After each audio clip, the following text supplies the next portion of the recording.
I'll take the night, I'll take the night. I'll take the night, I'll take the night. I'll take the night, I'll take the night. I'll take the night, I'll take the night. 'Cause you have a heart that's divine. Deserving you are, girl, you're mine. Eternity's ours, yeah, you're mine. We'll live a life, I'll take the night. Welcome to Take the Night, and I'm your host, Boyd, with co-hosts D. Shine and Angelica Martinez. And we are back for another episode. It's been a minute since we've been on here, but we're back. How you guys doing? Angelica D? I'm doing good. Okay, I'm glad everything went well. I was like, I wonder if they're going to be able to get in here tonight, or we're going to have problems like we did that one time. But everything went smooth. D, you there? Yeah, I'm here. Hey, glad to hear you guys. Just fine. Just fine. How about yourself? Hi, Angelica. Oh, man.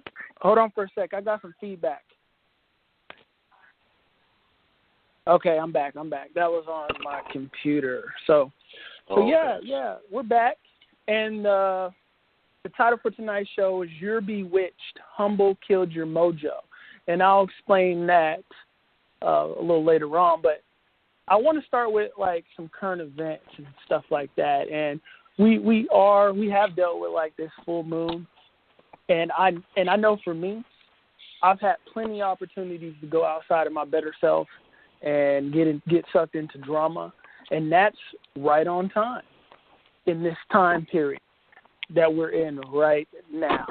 And as you can see in the popular culture, right, there's this duality going on between a public figure and the masses and how they disagree. That's normal around this time, where we're going to have, like, some kind of big divide, because when the moon's full, if people are in a neutral space, then you're tuning yourself to a neutral space.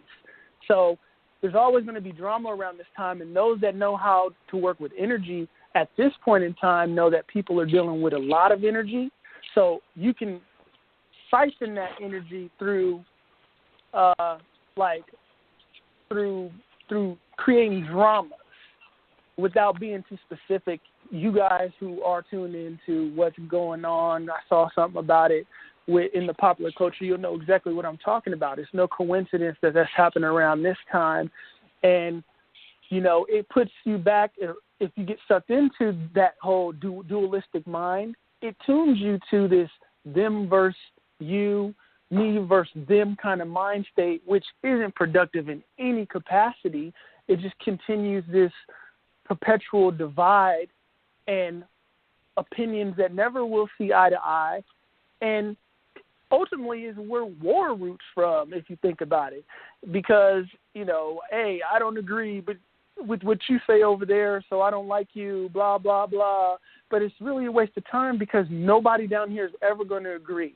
This is a multidimensional universe. That's why they call it a multiverse. So that means Earth is a reflection of those elements. So this is going to be multidimensional here. People are going to be walking around with different opinions. And the thing that I've noticed here is people don't know how to just disagree in company. So I don't know if one of you have something to say on that, but that's all I'm going to say on that right now until comes and taps me on the shoulder, and then I get flowing. Yeah.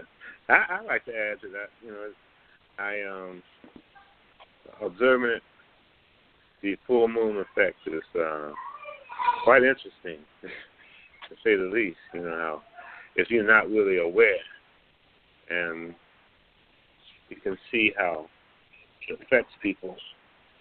You know, people allow their energy to be drawn in, as you mentioned. You know, instead of them utilizing the energy as best they can, if they knew. That's the thing too. The other part is recognizing the balance has to be recognized. Otherwise, you will get caught up. No doubt. It's caught up and mad over something that has nothing to do with you.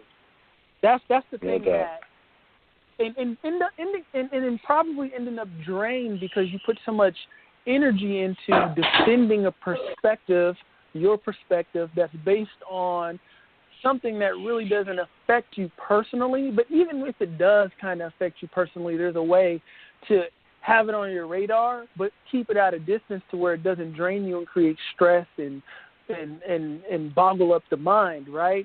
Because we talk about self-control a lot, but how can you say you have self-control, but as soon as someone disagrees with you outside of you, you lose your shit? That's not self-control. That's not self-control at all. That's actually being able to be controlled and manipulated, to be exact, through triggers, emotional triggers. So, people know they can say or take a stance in a certain direction that immediately is going to inflame a whole group of individuals to where that energy now, see, this is the interesting aspect of it all. A lot of times people think they're doing somebody harm in the public eye by talking about them in an unfavorable manner, right? And just making this whole narrative trend. But what you're really doing is you're really energizing them because your energy and your focus is being directed directly towards them. So what happens is they'll end up getting energized and having, fuel from millions of people to project their future dreams and aspirations into the realm. I talked about this on a past show. Conor McGregor, Mayweather, they play the villain role because the villain role creates a lot of hate and divide, which means a lot of energy is going to, because people hate more stronger than they love down here. So like when of course people like McGregor, some people like Mayweather and support them and don't care, but there's a lot of people that love to hate them, and that hate is strong, so strong it energizes them and gives them fuel to manifest whatever it is they want to do in the future. That's why you hear people talk, like McGregor specific, talking about how he visualizes everything. Now, how strong one's visualization is and how fast it is going to manifest in the reality determines on the energy that you have backing you. Millions of people hate you, so you vibrating, that energy goes somewhere. It doesn't just disappear. So he's vibrating, and that vision is stronger, and it's going to, remember they say things aren't solid. They just vibrate at a rate in which it appears solid, right? So his vision is going to become, if he can focus on it, it'll come a reality because you guys or anybody who's focusing on them actually gave them a boost. That's why they say something along the lines of, if many minds are stronger than one mind, right? So, it goes back to that whole team thing. If the team are all on the same page, that's all these minds knowing exactly where they're going, so that destination is going to be accomplished if they can keep focused. If you have a team full of individuals that one wants to be, a reality star, the other person wants to be, a movie star, and these are your best players, the ones that are supposed to be focused, that vision isn't going to come to fruition, that championship. It's just going, they're just going to be out there playing. But I just wanted to bring that up, doing like a little thing with current events, because that's real. And I see it's really impacting people, but it's like the same story. It's like, how many times can you be sucked into duality, them versus me or me versus them, and give all your energy into that when you could be using your energy to project yourself somewhere, True. Angelica, you haven't said nothing. Do you have anything to say on that? I'm actually just listening because I really don't keep up on current events, but I understand what you're saying in regards to the full moon energy and how things are heightened and, things are a little crazy right now. But that mainstream stuff, I'm not really, you know. Yeah, I don't want to say into, but I just don't. I don't want to say that I don't keep up. It doesn't come within my stream, you know. Yeah. So it's like I don't know, but and the reason why it doesn't is because just like you said, it's always the same thing. It's like, why would I want to keep on hearing the same thing over and over again?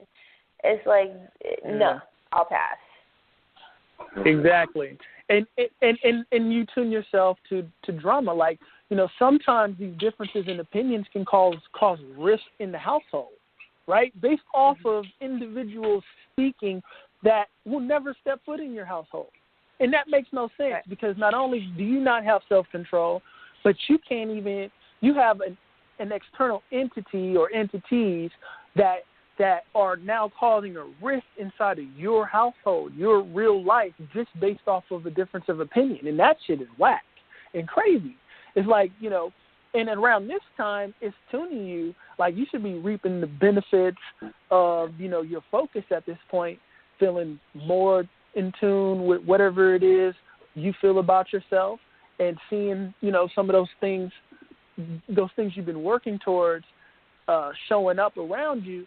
But if you keep tuning to, like, the drama around the same times, it's like, you know, you can't plant the seed when it's not right. The farmer knows when the seed is right. And what I'm saying is, using the farmer seeding the ground at a particular time, most of the time the drama comes in right when we should be seeding. That way, as soon as the bloom comes, in that smaller cycle, I mean, like your individual life, it's drama. And it's like, fuck, why am I in this cycle of drama? It's because the seeding is always happening around the time where seeding is very important, but it just so happens that drama is what's being seeded. But, yeah, that's I'll leave that there and transition into the title of the show, which is You're Bewitched, Humble Killed Your Mojo. And I know this shit has some people like, what? What do you mean humble killed my mojo? And I got the idea to this title basically came from a suggestion. Well, it bloomed off of me thinking about a suggestion for one of our next shows. Basically, it was about self-doubt. And when I look at when I sit with it, I sit with self-doubt, I immediately think, okay, a low self-esteem and self-doubt kind of come together. They play with each other. They're like playing tennis. You know what I mean? And you can interchange them a little bit. And then I say, okay, so how do we get out of that, and what got us into the self-doubt? That means the root, there's a root of where we have a flaw, which is basically like the thought, right? The thought process. And the things that we are thinking and understanding the fundamentals of the reality that give you like strength moving forward and knowing how to think, what not to think, right? And the base thing here, and I know people, like to just listen, but I like to write shit down sometimes, or, but I'm the type that also plays shit back a lot. And you really have to get this, and I'm going to say it all the time, and Angelica says it sometimes, and I didn't coin it, and neither did she, but the universe is mental. Okay, so if you have the universe is mental just real big on a piece of paper, and then you put a little line and you say, draw a circle like they used to teach us in school, and you put, self-doubt, low self-esteem, then you realize, okay, this is a mental thing that's going on. So, but then you have to go back to how they tell you to think, somebody will say, I have low I have problems building with my my self-esteem and my self-doubt, but at the same time have the spiritual principles that were told to them on another hand that basically will kind of give you the offsetting mechanism. And that's where I'm going to start with that. It's like, okay, the universe is mental. So why do I say humble is fucking up your mojo. Well, your mojo is your magic. Humble is a word, right? So now I'm going to go back to, you got to follow me because you should be able to get it if you can just follow me.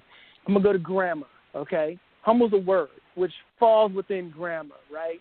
And if you look up grammar, the etymology of grammar, grammar has a lot to do with magic and incantation. So if you go to an etymology dictionary in the late 14th century, yeah, Latin, grammar, rules of Latin, but it'll also tell you that magic, incantation, spells. So this goes back to knowing that, a grimoire is or a book of spells is a book of words. A book is words put in sentences, phrases, which become a whole book, right? Things we read. So the words that we hold on to are also spells because they have definitions. The definition is what? Words put together in a sentence that explains the word. So when you look at humble and you believe in humble so much, right, and you look at the definition of humble and you see the spell that comes along with humble, why is this important? Because, what a man think of, right? We say this shit. But yet we got to understand some of these words don't serve us right moving forward. So we need to understand what we think of has a lot to do with these words that we believe in. So when you look at humble, which a word is also a spell, it's a condensed spell. The definition is the spell. The word itself is a symbol that represents the definition. So when you look at humble, it says having or showing a modest or low estimate of one's own importance. That's if you just Google it and that'll just come up. It also says of a low social, administrative, or political rank, lower someone in dignity or importance, right? Humble. So when one is trying to have a high self-esteem, confidence in themselves and what they can achieve in life, it's important that you say things to yourself and what? Speak things into existence. But see, where I'm tying this to is the problem with this, because the things you speak, I already told you, grammar is grimoire, which is nothing but a book of spells. You can speak the spells, speak things into existence. A man is what he think of.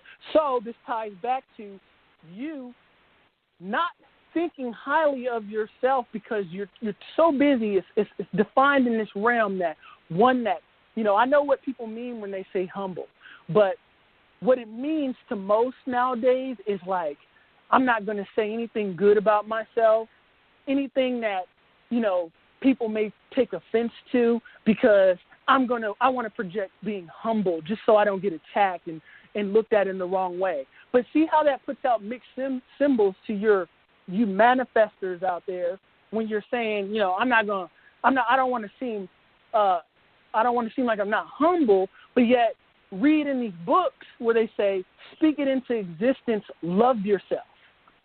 But yet we'll always get caught up in speaking fucked up shit about ourselves. I'm dumb. I'm fat. I'm ugly. I'm not smart. I can't do this. This will never happen. But the moment in this realm you try to say, I'm great. I can do anything. I'm going to do it. I'm the greatest. Speaking it into existence, somebody got a problem with it because you're not being humble, right? You're not being humble. This spell that has been put into the realm to fuck up your mind and your affirmations, because as soon as you want to speak something great into existence about yourself, you get stuck. Wait a minute, let me not say that. I got to be humble, right? So since I'm on the word of humble, let's go to, an etymology dictionary again. And let's just look into this word humble that people throw around so much that literally stops you from building your self-esteem. It's tied to self-esteem, and it ties to confidence, and it ties to that, because the things we say, right, the universe is mental. Speak it into existence, believe in yourself, what a man think of. If you're holding limitations on what you can think, then you ain't going to do shit, and you're going to wonder why You're never making any leeway in affirming the way you feel about yourself. It has nothing to do with anybody outside of you. You should be able to speak good things to yourself and about yourself no matter who's around. And if people don't like it, they can step. It's nothing against you. Just because you feel like you can do whatever it is doesn't mean that they have to. It's that low self-esteem and that insecurity. As soon as somebody believes in themselves, people who don't believe in themselves start hating. So let's go to the etymology of humble real quick. The late 13th century, right? You can just really see how this word is a spell that fucks you up, because this is what it means here, okay? A person's submissive, respectful, okay, that's cool. Just because I'm saying humble messes up your mojo, your magic, doesn't mean be a dick. It means you can feel good about yourself, say good things about yourself, speak it into existence, right? Speak it into existence, right? No, but you can't do that because you got to be humble. You see the flip-flop there? I love you today, I hate you tomorrow. You wouldn't like it if someone said they loved you today and then tomorrow they're like, oh, I don't like you. Mixed signals, right? So you're trying to manifest in this realm that deals with what's in your vibration, how you feel. But yet you're throwing out mixed signals because and it's not a shallow thing. I'm not talking about that.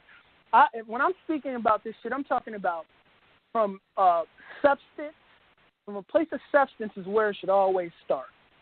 And there's always going to be somebody that hears this shit and is like, oh, but it's like, I'm not talking about that. But if you're a person that wants to base your existence around your external looks and beauty, hey, who cares what anybody thinks? If they got a problem with it, it's probably a person that thinks they themselves is ugly. So they mad that you're telling people you feel like you're beautiful because they feel like they're ugly. Not me, not you, but they do when they look in the mirror. So they're hating on you because you feel good about how you look externally.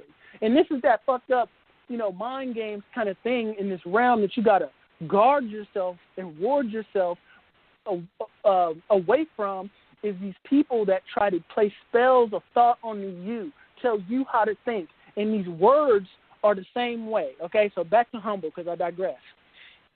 Submissive, respectful, lowly in manner, modest, not self-asserting, obedient. From Old French, humble. Earlier, humil. I think I said that right, but I'm not sure. From Latin, humilis. Lowly, humble, literally on the ground. From humus, earth, from pi root, from late 14th century, of things lowly in kind, state, condition, or amount, also of low birth or rank. You humble, huh? Yeah, you humble. You humble. You humble. You see, so we believe in these words. And we're like, no, I'm going to be humble. And that's what it means. That's what it means. I didn't make this up. You can Google it. So humble, these words, there's many words, because what words are, they're symbols. They're short, they're condensed. Words are condensed spells. Remember, what the spell is the definition that becomes symbols that adjust your thought process. So as soon as somebody in the realm is standing up saying, I'm great, just like this person, people say, oh, I don't like him. He's humble. Or be humble. It's a witch hunt now. Everyone's, going to come with the pitchforks and the fire and shit and try to, everybody with low self-esteem and try to, crucify this person for comparing themselves to greatness because they didn't say it's okay yet. But then in the same breath say, you can be anything you set your mind to, and then if they're spiritually, attuned, they'll contradict themselves and tell you in the next breath, speak things into existence. I need to love myself. I'm going to love myself. How can you love yourself if you're not telling yourself things that are setting your mind up to actually believe in yourself? Because the way the world is set up is to where you're crutched. You need results from the people outside of you. Then you get confidence to continue. But as soon as they don't buy your shit no more, you're back to a low self-esteem. Like a lot of people who rise in this realm, and then, maybe they get too old and whatever they were doing isn't blowing no more. Everybody abandons them, and now they don't have any kind of identity. Their self-esteem was based around that life they built, and all the people who are jumping on the bandwagon here today, there tomorrow, they're gone, and they're left alone. Like, but I was. Yeah, you should have been building it from just yourself. Talk to yourself. Speak it into existence. Somebody don't like it, they got something going on with themselves, and that's all that matters. It doesn't mean go around and say, I'm better than you. No, but you can definitely speak on how you feel about yourself, speak it into existence, keep it in existence, and hold it, and not just say it and not do nothing, but use it as a tool to live up to your own, what you feel about yourself. Because the word is nothing but a precursor to your action. You say it, and you have to follow it with action. So if you say I'm ugly, you follow that with action. You go outside feeling ugly. If you say you're fat, you follow that with action. You go outside. But before you put on something to make sure the curves didn't show too much. Oh, do I look fat today? So the words we say are key to, self-esteem, self-confidence, continuation, to tie it all back to the individual that wanted me to talk about self-doubt. Self-doubt. You're the source of self-doubt. Your mind, the thoughts, the words, the spells. See, spells, spelling, grammar, grimoire, affirmations, incantations, prayer, mantras. All one and the same. Semantics are what separate them. Cultural differences, they're all the same. So if you're someone that's in a world where prayer is the term, it's the same as affirmation. It's the same as a mantra. It's the same as a damn spell. So it's a good point. I think I'm done from now. So let's go. I'm here. I'm present. Fully present. I've descended. As you were speaking about the etymology for it, I was looking at it myself, and I see that there's many words that's attributed to the word humble, but most of them are really segregated to the individual. However, growing up, it seems as though, I don't know whether it was religion or just the state of mind of adults at the time, it made it seem as though being humble was a good thing. And actually, they mean well. They mean well with what they're saying, but it's like you got to be able to explain it right, or it creates a fucked up spell in the mind. Meaning thoughts. No doubt. When I say spell in this, I'm talking about the thoughts you're thinking. That's the spell. You're saying it to yourself all the time. It is influencing your action or lack thereof. So you're right. If you said don't go around thinking you're better than other people, that's how I mean it. When I'm saying humble, okay, that's a better association with the term. But, if you look at it, if you really look at it, submissive, don't be humble. You see how that's what it is. When that person in the realm stands up, whoever they are, and says, I'm great, they say, you're not humble. You're not submissive. You're not lowly in manner. You're not modest. You're not you're not controllable. You're not obedient. You're not obedient. Yeah. You see what I'm saying? You're not low in birth or rank in mind. You're not. You see what I'm saying? Yeah. You've got to look at the words, because the words are the spell. And even in today's technical genre, you're not programmable. Exactly. Yeah. So you can't. Your manipulation level is too high. It's too low. What's interesting about it is it's like I'm not the only one that knows this. If you look at the etymology of humble, the etymology of grammar, the etymology of these things, you'll see, at least with grammar, that they try to play it off and keep it real slim, but magic, incantation. And then you go and you say, I'm spelling right now. It never really tie it together because of the compartmentalized mind. That over there is when you see the visuals of, the Disney movies and the magic, it's blown so far out of proportion that it makes the terms associated with things of a magical nature, which are nothing but manifestation nature, it makes them impossible to the mind that's already being conditioned.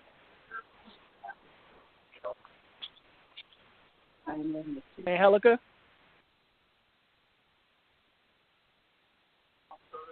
Angelica? Mm-hmm. I'm here. What's up, Blake? I'm just listening to you guys. I mean, so what you feeling now?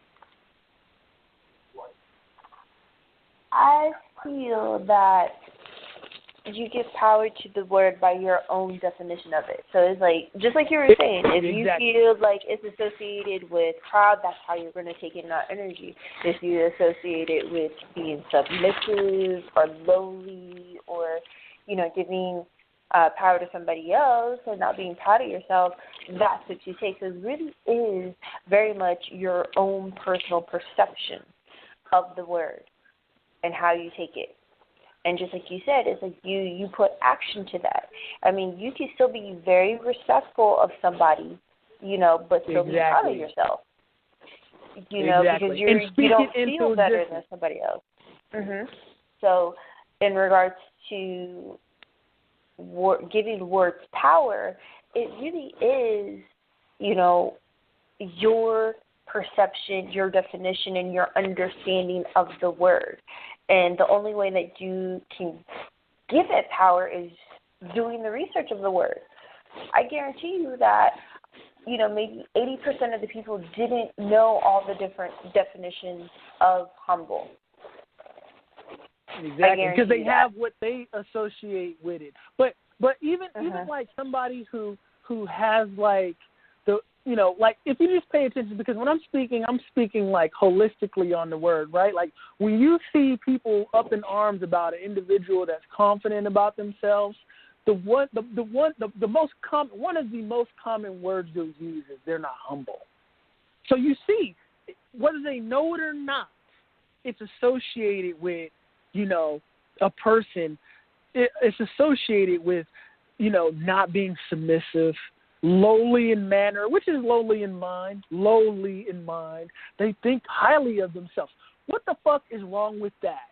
You in the same breath, you can say, speak things into existence, love yourself, I'm spiritual, I just read this book that said so, and then go tell somebody that they're fucking, oh, I don't like them because they speak highly of themselves. They're not humble. It's a contradiction.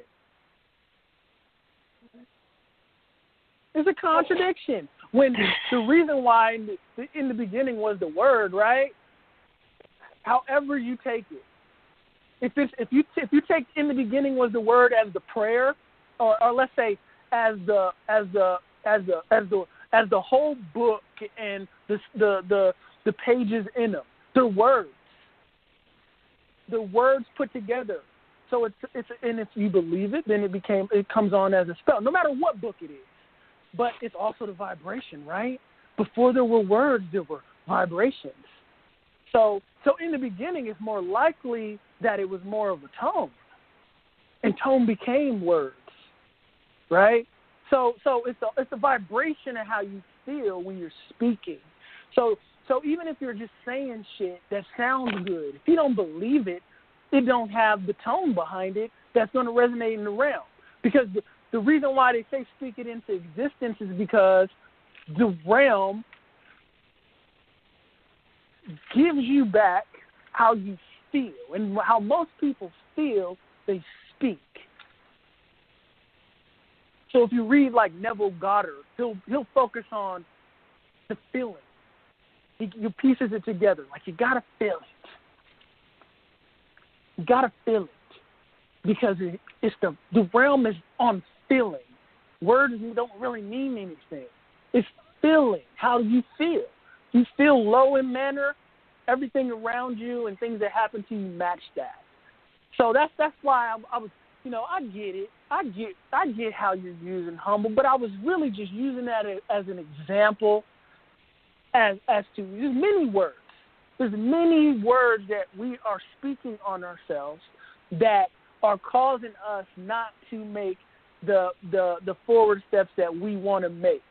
The very action of saying, I ain't going to post this, someone might think I'm not humble, is showing you how you got roadblocks and pre-spells placed on your mind, because every action you make is now based off of the possible reaction, which goes against knowing thyself, going with the flow. How can you going with the flow, right? But you changing it. You're not even saying what you want to say. You're not even speaking your own spells, your own prayers. You're stopping yourself when you feel it. And when you feel it is when you should speak it, because the feeling is right along with the words if they come. But when you don't say it, the feeling's gone. The next time you want to say it, it's all front. It's all wordplay. It don't have no feeling behind it. It's not the moment. You've missed the moment.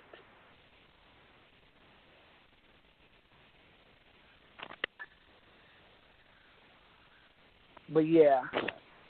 Yeah. You're right. Yes, indeed. And so, another thing I like to add in regards to the whole misunderstanding of what humble means is that we're not saying that it's totally necessary in order to evolve yourself by allowing your ego to take over, but to recognize that the ego is important in order for you to fulfill your goals and aspirations, but not to a point where you degrade another person's thoughts and abilities. That was perfect. Yeah, that was perfect. Because without your ego, that's because, a lot of people, that makes me, you lead me to thoughts, right? As soon as you said that, and that's how, some people demonize the ego. And I understand some people don't. They just say, get away from ego. The reason why is because most people are using the ego wrong. They're using it to conquer and suppress. They're ego tripping. Like, me, no, stop that. This is mine. This is my shit. This is my, when I'm done. And that person is not going to do anything but manifest duality, because the reaction that they're going to get is going to be dual. Like, they're going to be like, what the fuck? Which causes a divide, which causes the difference in opinion, and which causes argument, which causes war. So I get when they say, get away from the ego. That's because most people are using their ego in a way in which is kind of similar to, like, the animal. The animal. Like, if the animal, you could say some animals are always on the cusp of using ego because they speak with the way they interact with each other. So they gain dominance on each other, really with, I guess, what I'm going to associate to whatever that animal ego is like, they'll like snap at the other one in the pack just to reassure that dominance to everybody in the pack. That's how humans use the ego wrong. Your ego is what says, I won't fail. I'm going to continue. I'm going to survive. So you can't relinquish the ego completely, because you won't have a will to continue anymore. You'll just be a fucking rock. Stationary. I was having no ego. It's good. I'm a rock. Stationary. In the sun. A little hot, though. Kind of wish I could move.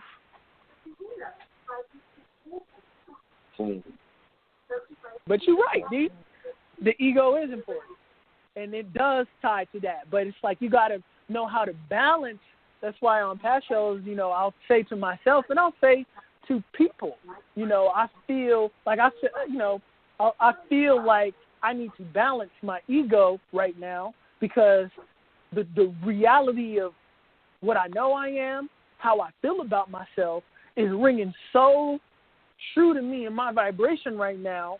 I have to be a human, right? Thinking, processing, adjusting, and realize that if I let this ego that grow any bigger, then I can become one of those, anybody in ego, right? You can become someone that ends up seeming more suppressive because you're so sure of what you want that you become someone that people really can't fucking stand because, you know exactly what you want, it's your way or the highway, which is a very beneficial trait in people in business.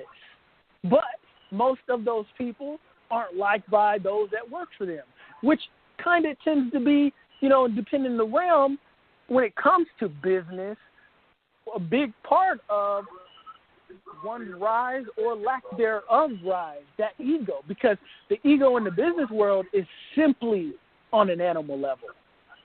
Some people that do yoga or, have stumbled upon some yogi somewhere that traveled, they got into something of a Hindu nature or something like that will balance it out. Like, you see them all the time trying to do that. A lot of these people, they become billionaires and then they start donating all their money. But ask them to do that shit before they got $1 billion. They'd be like, hell no. But they got $1 billion, traveled, got seasoned, realized the money really didn't make any happiness come along with it. Same people misunderstanding you with their own insecurities and flawed perspectives and thoughts, projecting that bullshit onto you when you're just trying to be happy. But now you just got money and that bullshit is happening. Damn, I think I need to meditate. That's what they're saying.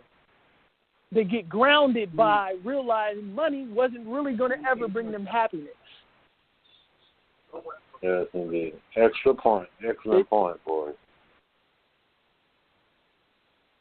And it's going to take some to get, all the, which is nothing wrong. Money is nothing wrong with desire. That's another thing people try to, they like materials. They're materialistic. You material, literally. You are flesh and you're in a material realm. You came here to materialize things. So you're here to try to be all that you are, a limitless, manifesting being. Remember, I'm in this world, but not of it. I'm a non-physical, spiritual being having a human experience. We say this, right? So why was it? What was the experience about? Matt coming here in this dense, low vibrational plane and trying to manifest whatever it is that we desire while we're here. That's the challenge. With everybody trying to stop you at every turn, telling you what to think, trying to tell you about yourself all the time. It's like, you're trying to tell me about me. I self-reflect. How about you focus on your damn self? Because you don't hear me telling you about you. Think about that. Why am I never telling you about you, but you always, because I'm focused on what I know, how this place works. You are nothing but an externalized projection placed here to give me, either joy or roadblocks through our difference in opinion, duality, the black and white checkerboard floors that everybody likes to bring up all the time, right? Duality, you're here to give me duality at every turn, and I'm supposed to be able to stay me within all that duality. It's a given that someone's going to listen and disagree. But the point is, are you going to still believe and stay on your line, or is all that disagreeing going to cause you to tighten up and go into a shell and be lowly, humble, low? Or will you stand and be, stern? But, Definitely a choice. Definitely a choice. Even now, somebody texts me trying to tell me what to do just now. And I'm like, you clearly haven't been listening. I'm flowing, just going with the flow in me. And you see, I'm not thinking about anything really, right? Because I'm just flowing.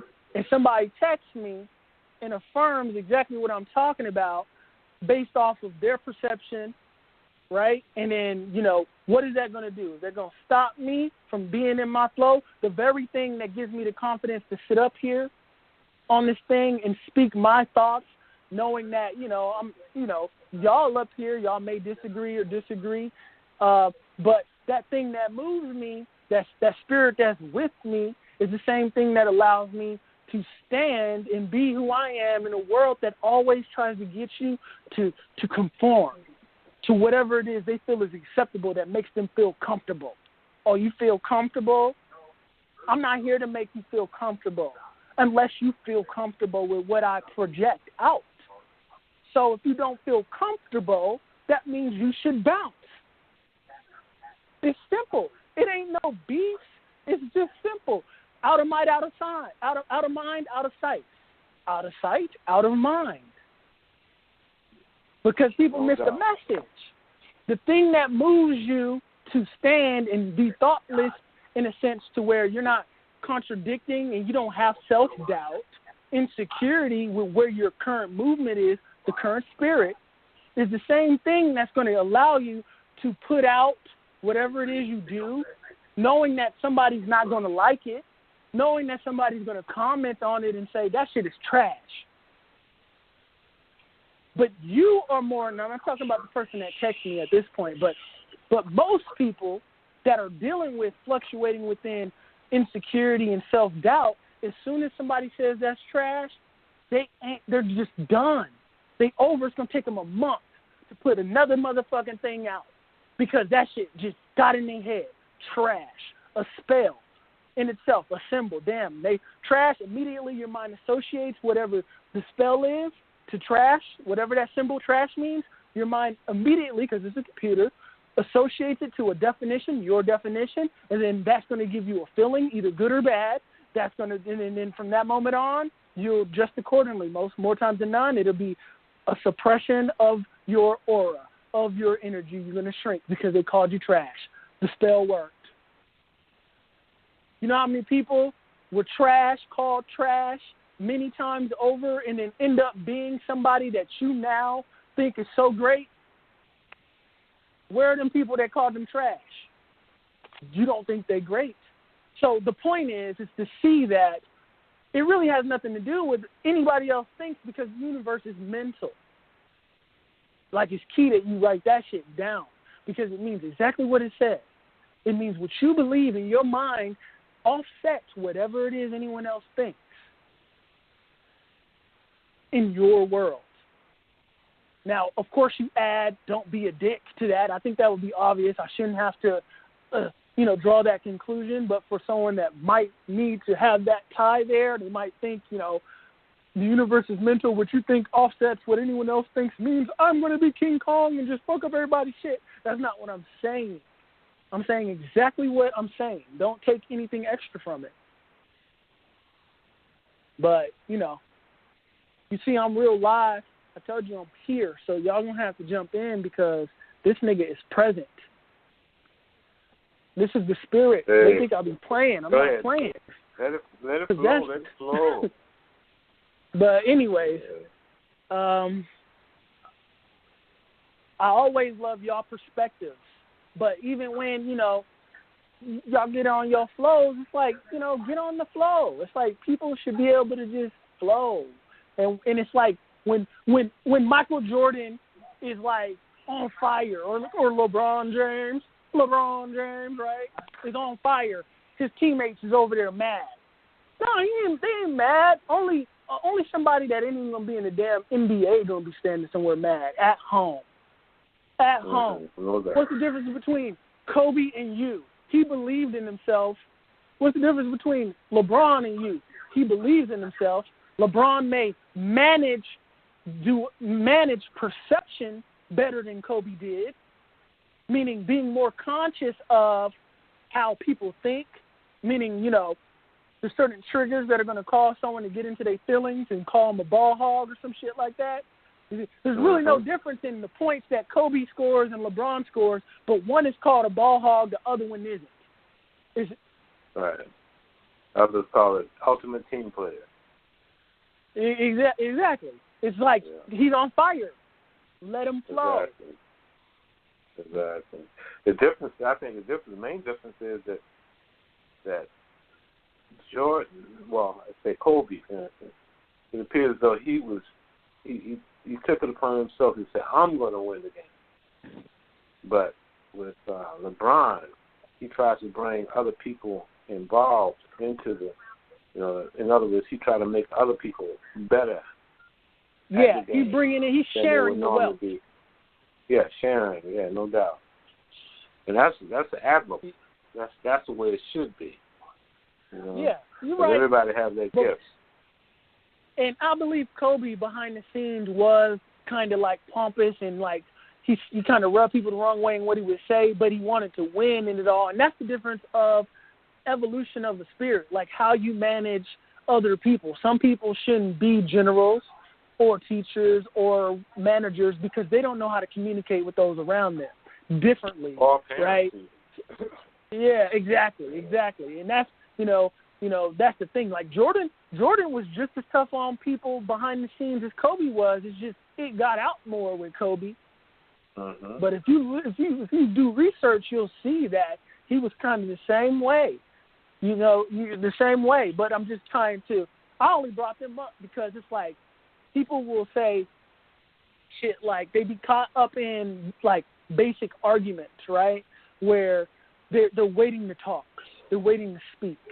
They don't understand the spirit, and because it may be they don't understand or they're new to elements of the spirit, and they're still thinking that people be trying to speak. It's like, yo, I'm not even thinking.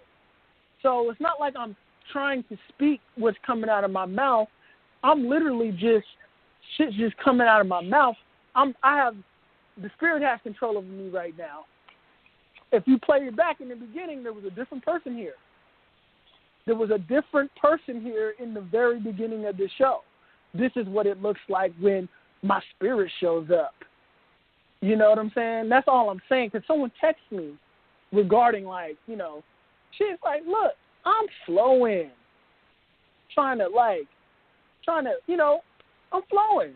And plus, this shit is called trying to mess up your flow board. Yeah, it's like, come on. And it's like, you, and Angelica knows me, D knows me, they ain't victims. You know what I'm saying? But anyways,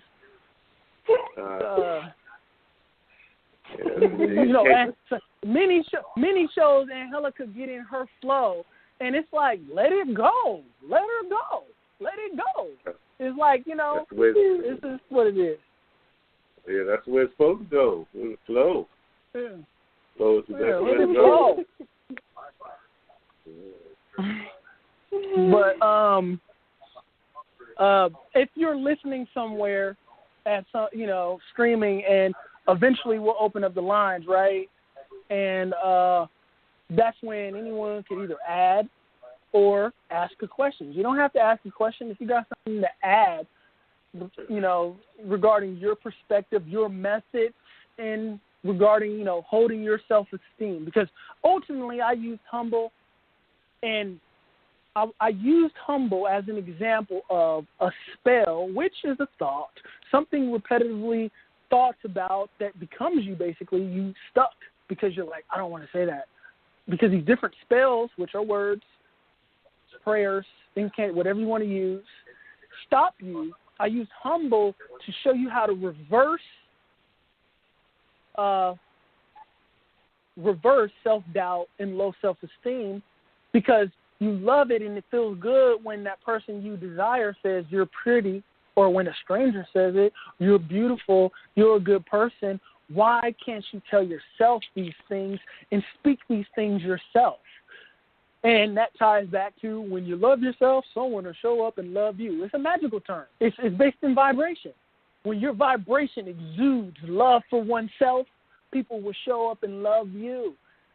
People will always show up and hate you. This is a dualistic realm, the checkerboard floors.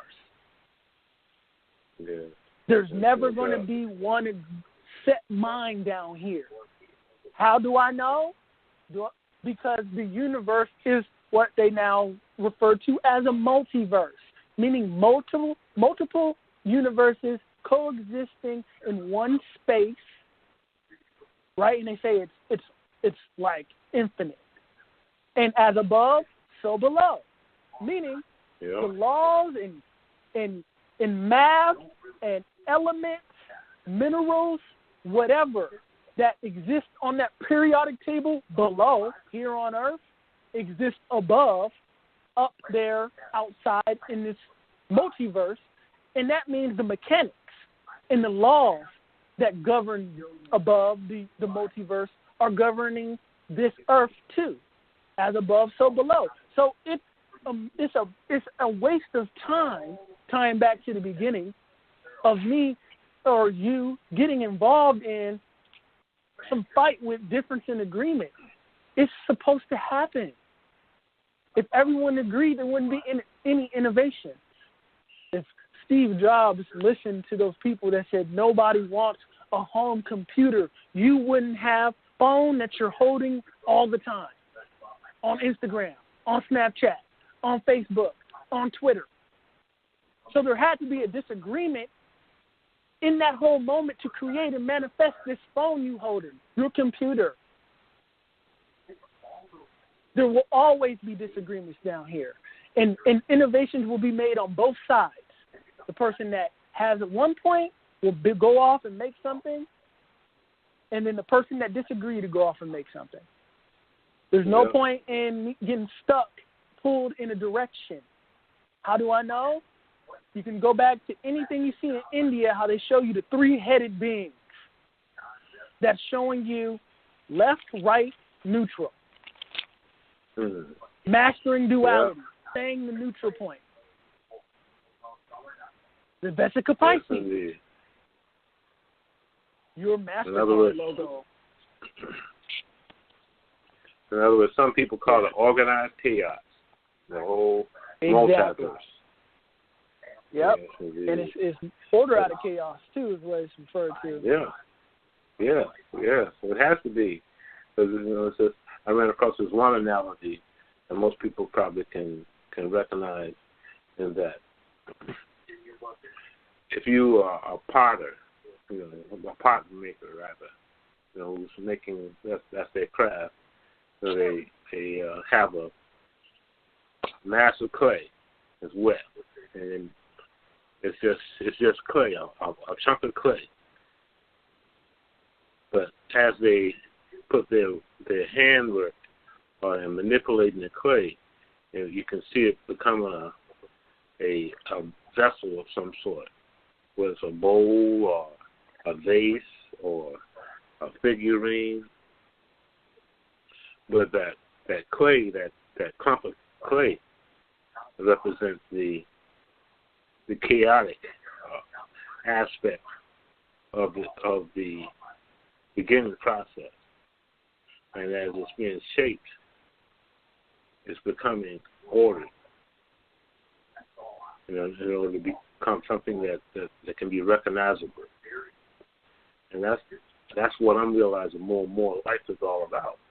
It's and another aspect is you can almost see how people who come from very humble beginnings, while they're so able to rise to almost a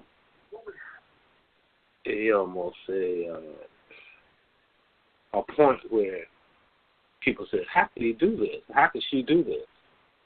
They come from such a lowly status to evolve to become a multi-billionaire or become the best at their craft in the world, because they started from the jump. They started from the beginning. And the beginning is being like a clump of clay. And they created and continue to sharpen certain edges, and to create that masterpiece which happens with some people, it's their life. And sometimes it's actually a work of art or an idea that's manifest. Exactly. And sketching, and when you draw too, most painters start off with this loose, undetailed sketch that you see come into shape through erasing and changing and defining. So that goes back to what you were saying about order out of chaos. You can see it everywhere. You can see it everywhere. And that's what Take the Night is from the jump. Its, intent was like, just get on here. This ain't scripted. We be on here for 2 hours just flowing. It's order out of chaos. It comes together. Some people will be able to follow, some won't. Those that can, they'll stay. Those that can't, they'll leave. And through staying and people staying and leaving, those that end up liking Take the Night come through order out of chaos. They end up accepting whatever it is, whoever's on it, how they speak, when different spirits are with them, how they do it. They're there. They're okay with that. It's why you are biased towards your favorite person that's a celebrity or in your life, and you can see somebody do something similar somewhere else and want to attack them. It's the same thing. It's like, you tend to, you get your preconceived notions get washed away as you spend more time talking and hearing and listening to individuals, and then you get a more sound mind of what's going on, and you just value what's being said and the whole experience. I go with the flow. Me and Angelica was talking earlier about how people don't really just meet, strangers anymore. And I was telling her, some of my best moments was randomly meeting a female somewhere and just spending the night walking and talking like we knew each other forever and just going with the flow and letting order come out of that chaos, whatever that order may be. And it's most of the time the people trying to control the flow of shit be the main ones struggling with not pushing people away. It's like, damn, man, every time I speak to this girl, she fucking say I'm clingy or some shit, or damn, man, every time I'm calling this dude, but he don't want to, he not really worried about me. People like shit that seem elusive. It's just this animalistic aspect in us. So, you pushing too much. Order out of chaos. Go with the flow. Go with the flow. And know and have intent. It's not, you have no idea what, because they say in the world of humans and just basic logic, they just be like, they're lost.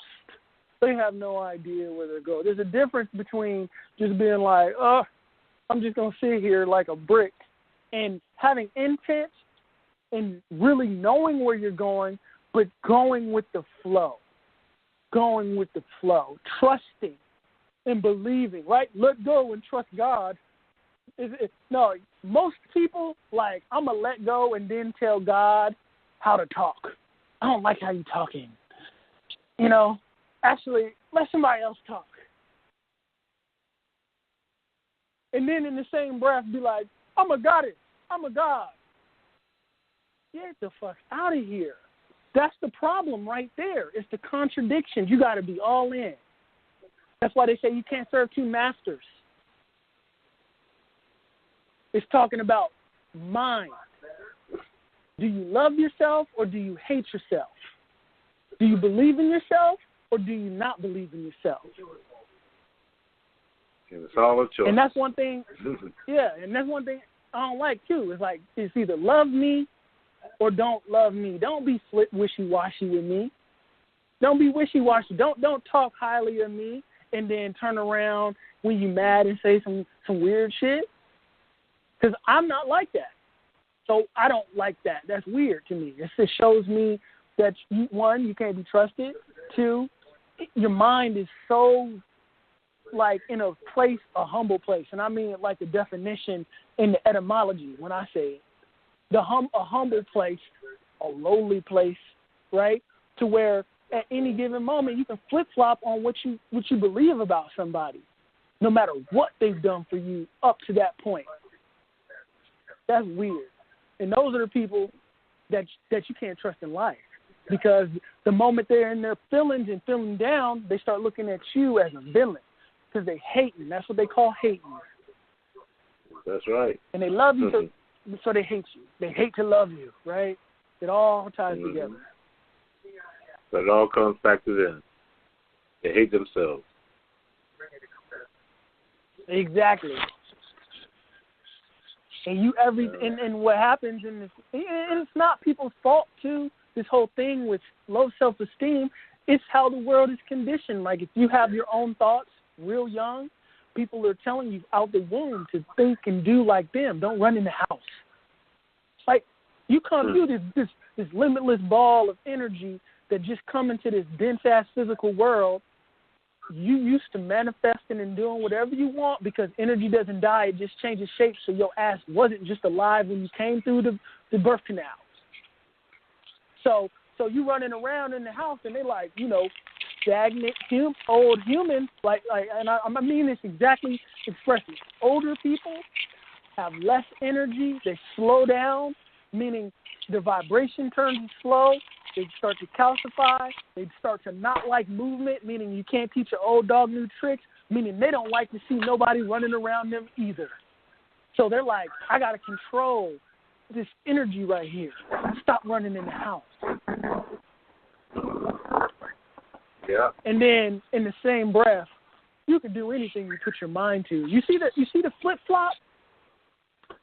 It's like, should I put my mind to stuff and be able to do it? Or should I listen to what everybody else is telling me to do? Which one is it? Or am I supposed to try to find a healthy balance between following my intuition, doing what thou wilt within the law, of course, the law of man and the law of the universe, because you think you can do what you will outside the law of man and your ass will get batoned. So just deal with it, But it's trying to find a heavy balance between, it's wishy-washy. It's like I love you. I want to spend my life with you. And then the next day, I'm not sure. I don't think I do. That's the same thing. Believe in yourself. Follow your dreams. Do what I say. Okay, am I supposed to do what you say or believe in myself and follow my dreams? Or is it do what I believe in as long as you agree with it? Follow my dreams as long as you agree with it. Control shit. Slave shit. Goes back to humble.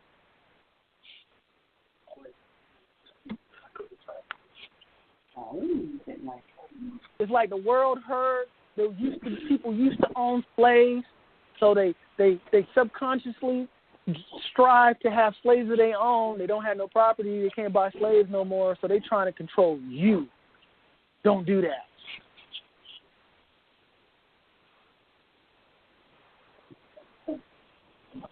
And then you don't like being controlled, but you try to control somebody else. This is weird, man.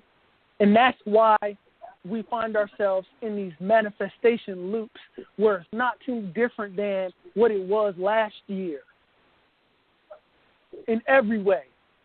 Minor joys, minor breakthroughs here, then back to that being down. It's not being consistent with thought, not being consistent with how you feel, what you vibrate on.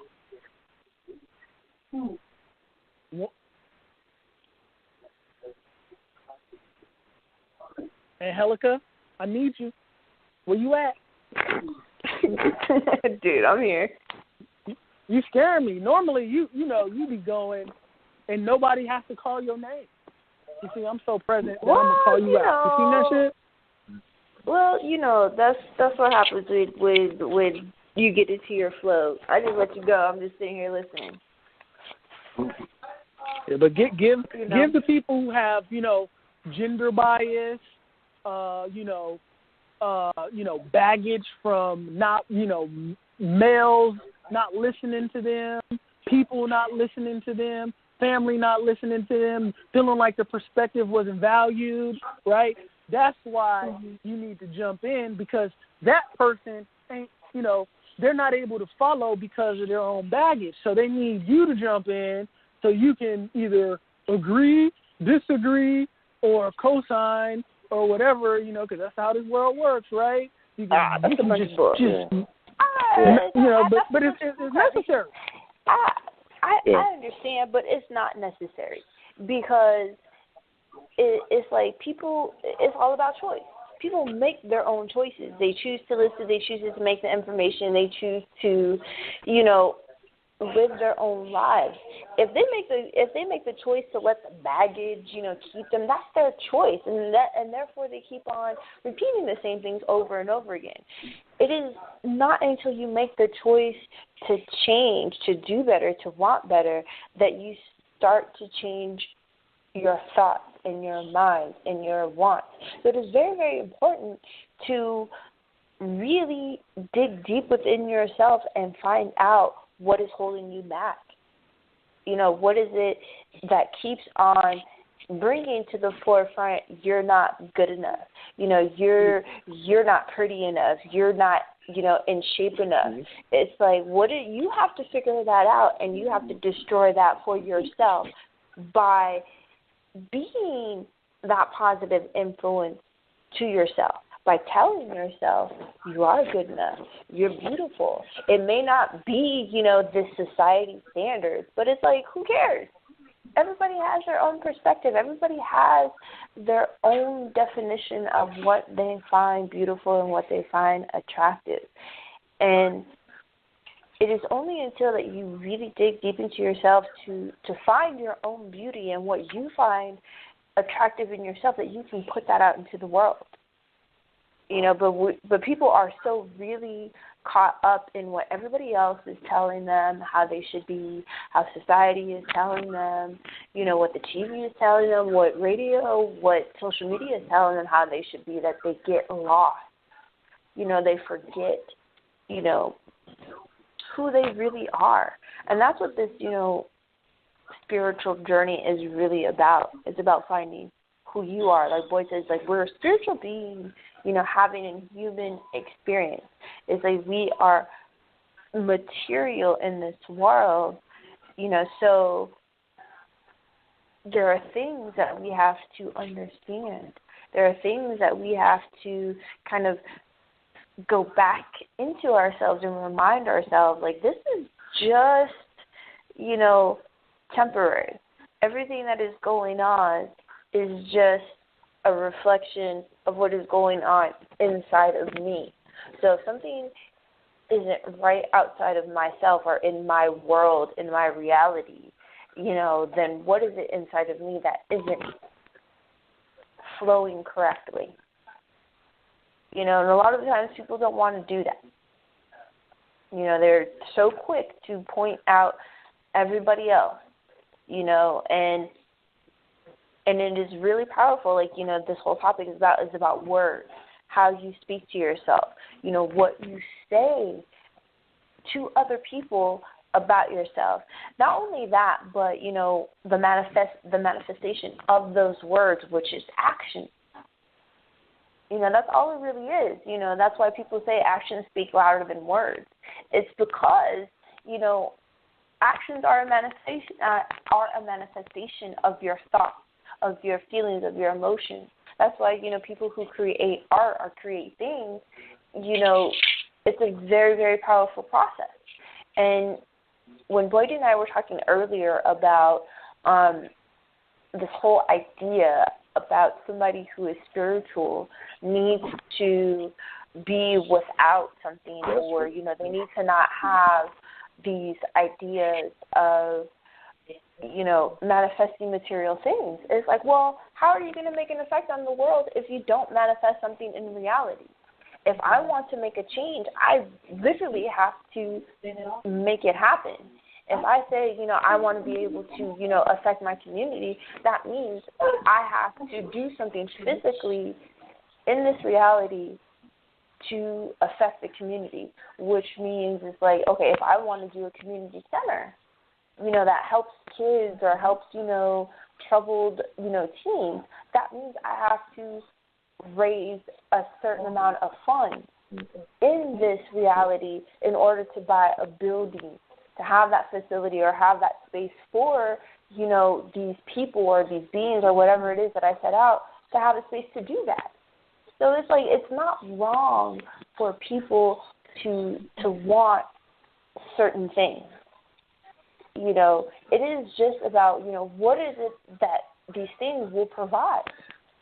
You know, it's like if I say I want, you know, to have a badass RV.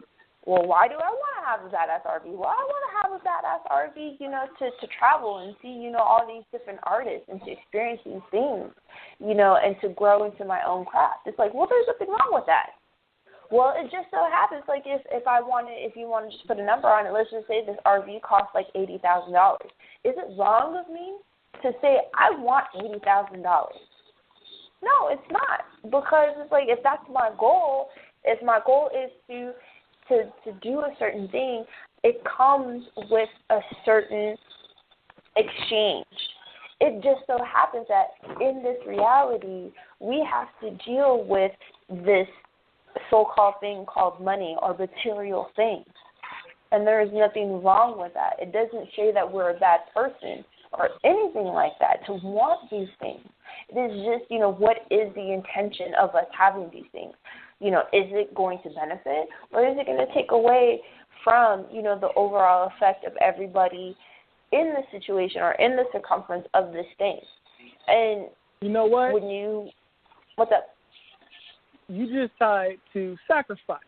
And, you know, in the realm, there's a lot of, like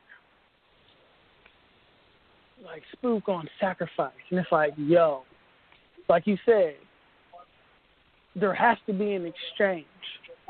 And the sacrifice isn't literal like that, but people take things literal. The sacrifice is your time, your social life. Like, will you get to be a real boy or a real girl and just mindlessly play in the playground? Or are you sacrificing yourself in a sense to where now you somebody everybody got an opinion about, even though they ain't doing shit? Because you chose to rise and be whoever it is you're going to be to the full extent. You the sacrifice.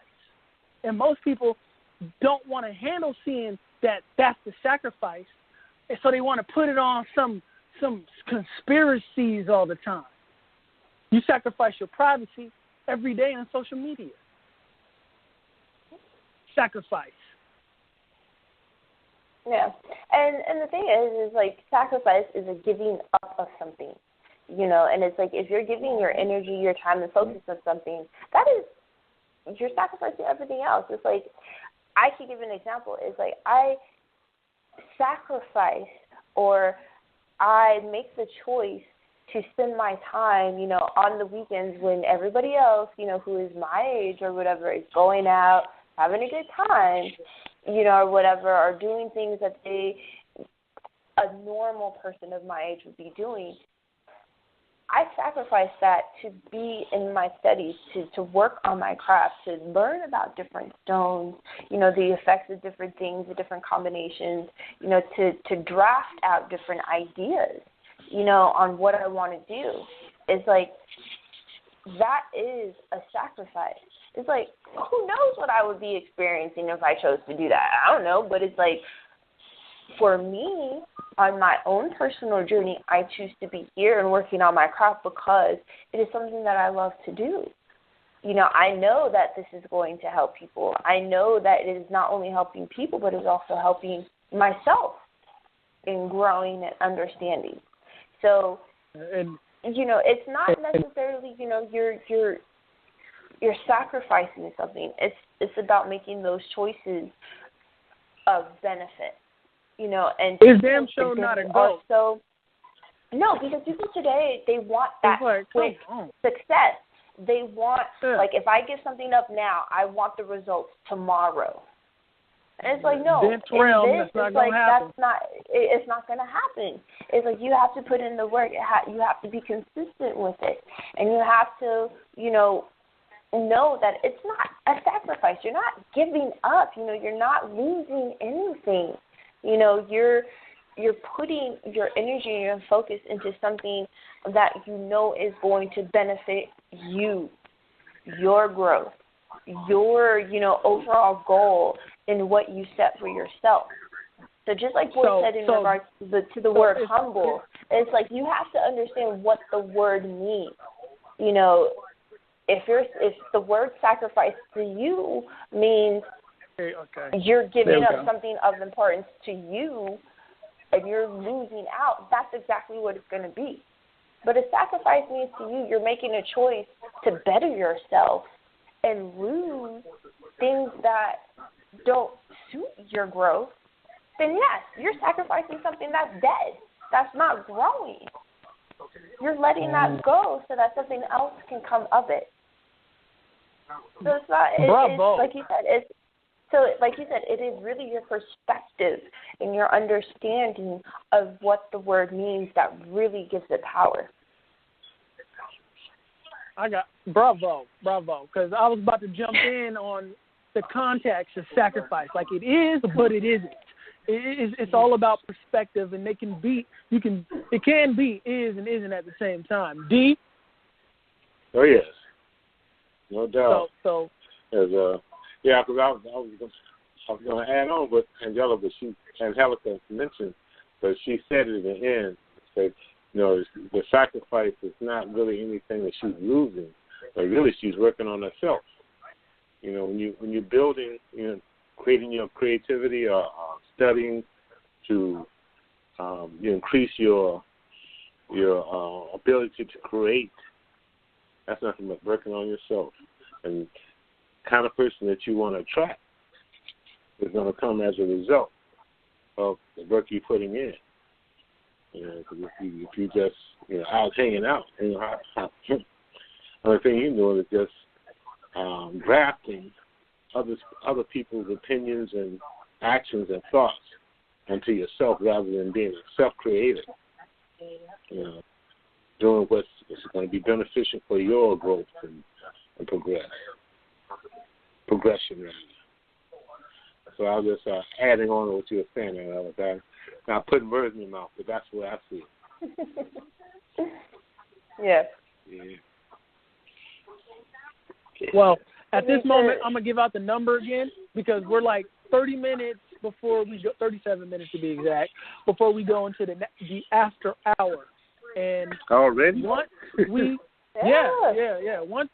Once we go into the after hour, if we're still speaking and you're listening somewhere on the stream, it's going to just shut off like the show ended without any, any kind of hint to it about to be doing such. So you, at about 30 minutes from now, you either have to be on the line to continue if we possibly go into the after hours. But what I'll do is and that number you call is 215-383-5822, and you press 1 if you'd like to add or, you know, you got a question or whatever. We normally take it anywhere once we open the lines. And I'll, you know, I guess at this point, before we continue, right, say if you have anything you would like to add or a question at this point, you should probably press 1 now, and we can go ahead on and do it into the after hour. If not, we can just continue. I could probably just, you know, write some words in a hat and pick it out and then just say, topic of discussion, now, let's just talk about this. But, you know, but if you have something you want to add or ask, this is the moment, one of the moments until I see it. Okay, somebody just pressed 1. And area code is 412, last 4 digits 9703. And Angelica, your timing is perfect. You know what I'm saying? You know, you can handle the call thing and all that kind of stuff. All right, lady? I think I know it's Bonnie. Oh, that's Bonnie? Okay. It's Bonnie. All right. Okay. What's going on, Bonnie? Hey, can you hear me okay? Yep, we can hear you. What's up? Hello? Okay, I was just making sure because I got this funky Bluetooth headset thing on. How are you guys? We're doing good. How are you doing? Well, just Okay. I'm good. So I have, I guess, something to add, but also a kind of a question. Listening to you talk about, Boyd was talking about the up and down cycles, kind of how people get, I guess, on like almost like a high where you're like everything's going great and I feel great and I'm doing great, and then you kind of dip back down and, you know, and you're blaming external things and this, that, and the other. And I've experienced some of that myself lately. Like, I gave you guys a little bit of history before, but just recently, back in like October, November, I had surgery and broke my ribs and blah, blah, blah. So I wasn't able to do some of the physical stuff I was doing before, and kind of that's part of how I found you guys. So I just started doing a ton of research and reading and trying to keep my mind busy while I couldn't really keep my body as busy as I normally do. And then this winter hit, and it was horrible for me. So I just kept doing that. And it was like I went up, up, up, up, up, and like hit this peak almost of where I was like, I'm going to do this and I'm going to do that. I'm going to do all these wonderful things and da-da-da-da-da. And it was like almost like started to come back down the hill. And I'm not quite sure where the turning point was.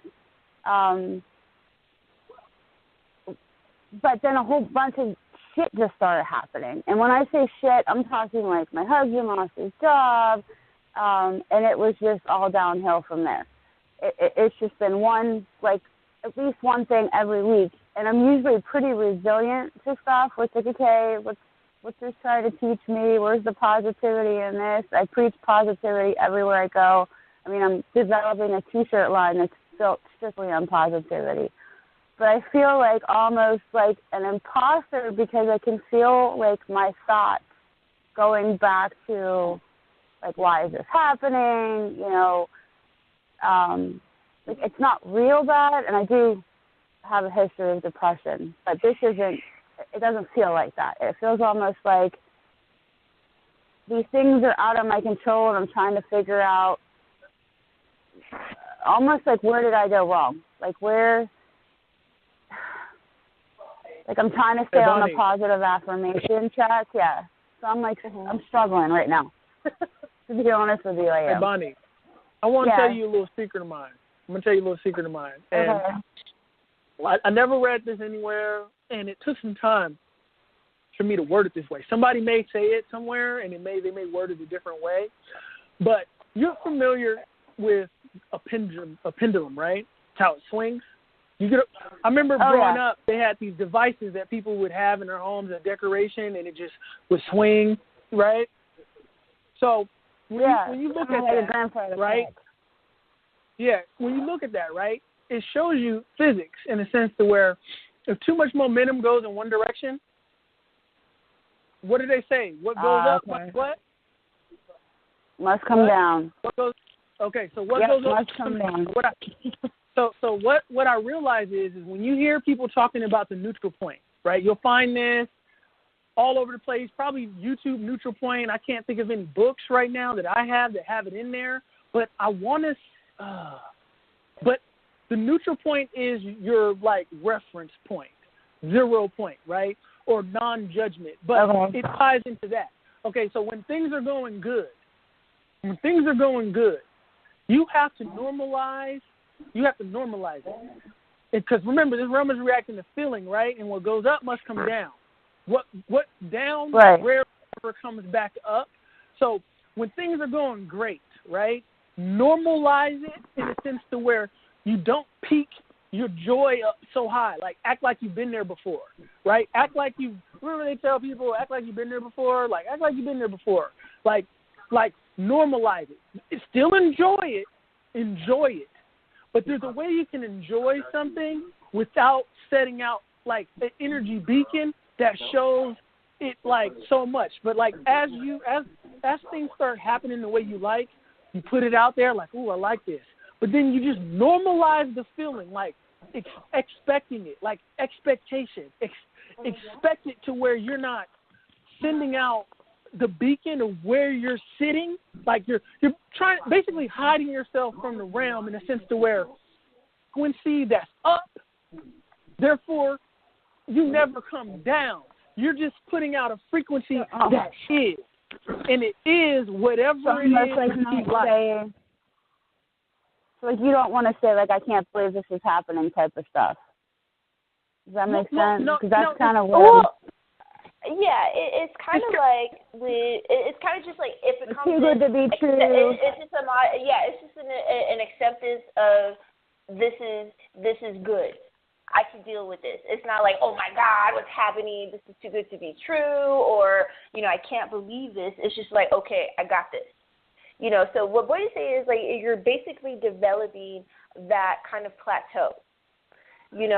When and it's just like a roller coaster. When a roller coaster is always going up and then going down. Well, if you're in control of that roller coaster, you're controlling it. And it's like, I don't want to go up and I don't want to go down. I want to keep this nice even flow of, just consistently going. And whatever comes, I'm good. Just like Boyd said, you're not setting off or triggering, that energy of, oh my gosh, this is great, or oh my gosh, this is bad. You're just in the flow of accepting it as it comes, and it's all as it should be. And so how do you mentioned something before about like something that's happening every week, and just like Boyd mentioned, I think she had a question. Yeah, but I just want to point out what she mentioned before is something that you mentioned about expecting things to happen. She mentioned that it's like something every week is happening. So it's like she's gotten into this pattern of like these things are going well, so something bad has to happen. You have to stop that. Oh yeah, you know what? That's a very that right there. Yeah, has been a life struggle for me. It really has been. Like I really have been. A lot of people do that. It's like. And that's something that has actually been kind of programmed within people via, movies and TV, is that it's too good to be true. When something good happens, there's always something bad that's going to make it, go away. And that kind of has to do with the whole balance thing. But when you get into what Boyd was saying about just like keeping in the flow and not really letting things, set you off and going too high and too low, but keeping in that balance of flow and acceptance, like this is good, this is supposed to happen, I got this, that is what keeps you in that continuous going, because you're not letting those waves, get you derailed, get you too excited, like, you're riding the waves, like, yay, and the next thing you know, you're crashing. And it's like, no, continue to ride it. And then when it's calm, you enjoy the calm. When it's rust, you take the rust, like, because your ship is not going to sink. You got your ship. You are your ship. So there's nothing that is going to destroy you. So keeping on that acceptance. I know it's hard because it's like, how can I accept, this bad crap that's happening? Well, it's like you have to give it perspective. I've gotten better at that part. I've gotten better at like hard. It's just really trying hard to stay even and like, okay, we're good. Like, I mean, we had a fire in my kitchen yesterday, and I'm like, all right, we're cool. Like, this happened. Everybody's fine. I made all the right steps, hit the breaker, shut the water off. I'm like, all right, we're good.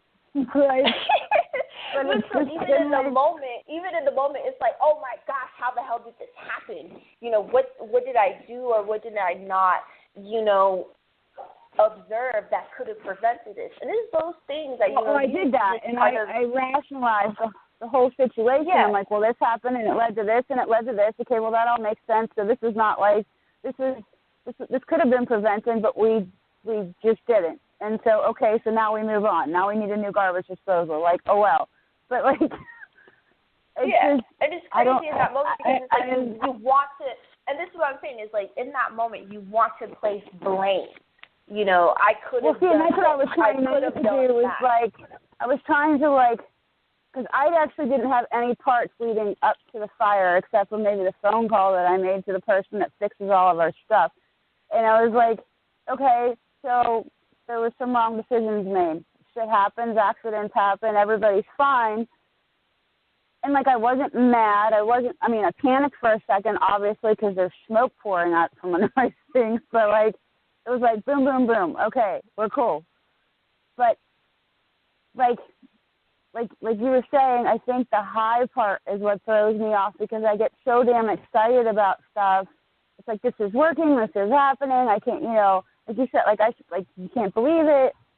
Things are going my way. And then it's like, shit. Like, honestly, one after another. You get into that pattern. You get into that pattern of thinking, like, okay, this is good. Something else has to, something bad has to happen. It's like, also, no.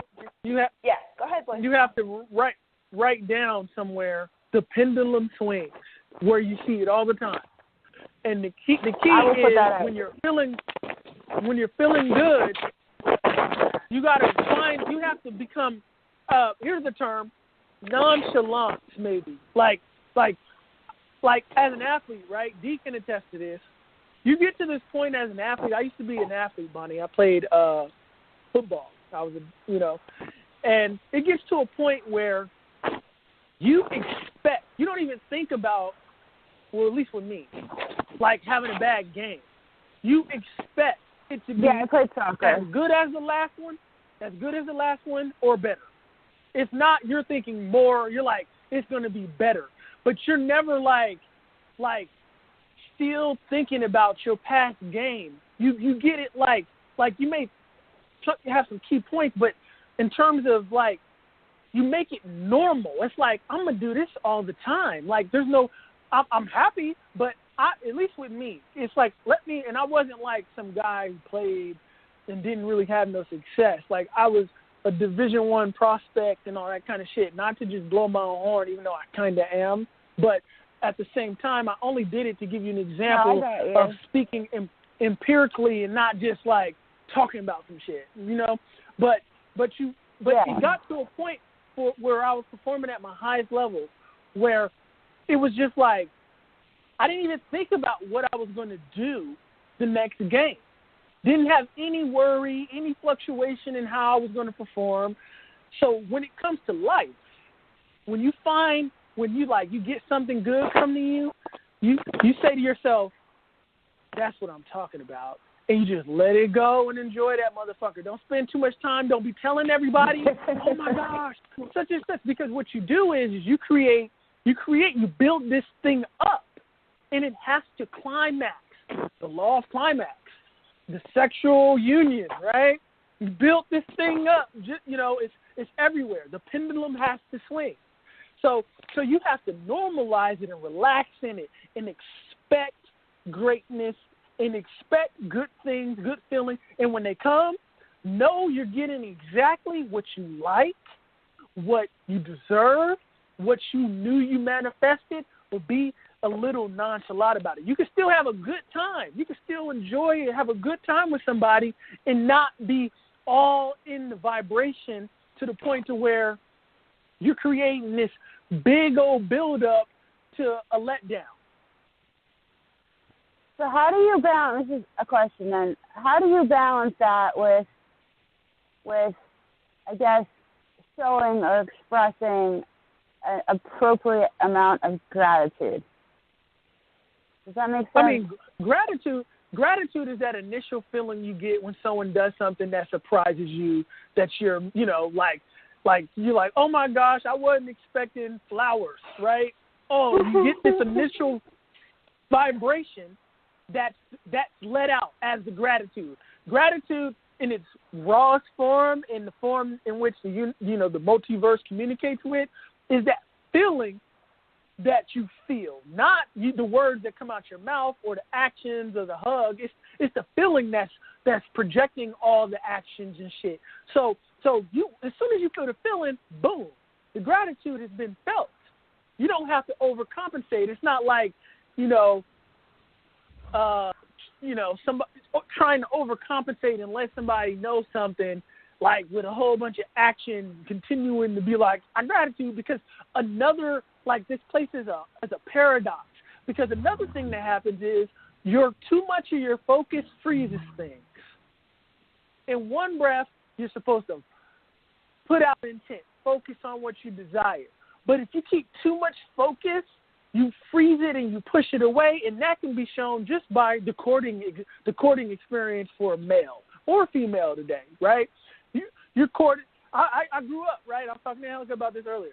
I grew up thinking the movie was the way to go. Like, women like somebody that's going to, go all out and, wants to be there, tells them how much they like. Not when you're young.